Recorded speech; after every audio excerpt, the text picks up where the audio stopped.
से इनकार किया था। ये बात रोशी की इज्जत नफ्स को काफ़ी ज़्यादा मजरूह कर गई थी और अब जब रोशी को ये पता चल गया है कि तलहा भी उससे मोहब्बत करता है और शारिक से शादी करने की वजह से उसे काफ़ी ज़्यादा तकलीफ़ हो रही है, तो सिर्फ़ और सिर्फ तलहा को तकलीफ़ पहुँचाने के लिए रोशी अपनी ज़िंदगी तबाह करने से भी बाज नहीं आ रही है।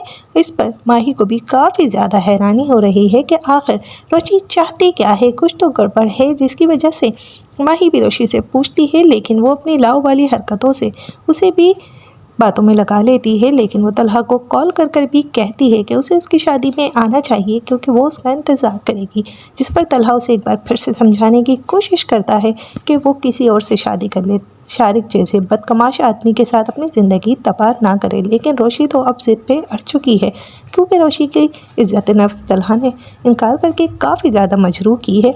इसीलिए अब रोशी इंतकाम लेकर ही रहेगी। लेकिन कुदरत को कुछ और ही मंजूर है क्योंकि नन्ना मोहित काफ़ी ज़्यादा अपसेट है ये सुनकर कि रोशी की शादी हो रही है, वो भी तलहा से नहीं किसी और से।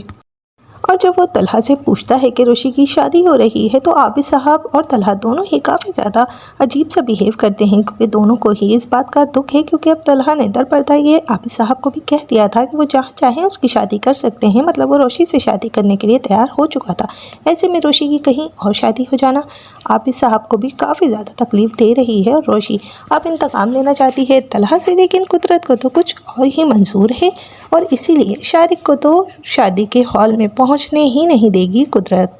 शारिक अरसलान से शादी का फैसला करके रोशी ने तलहा को तकलीफ़ पहुंचाने की जो कोशिश की है, आप लोगों को क्या लगता है, क्या इसमें रोशी ठीक है या फिर उसे ऐसा नहीं करना चाहिए था? कमेंट सेक्शन में अपनी राय का इजहार ज़रूर कीजिए।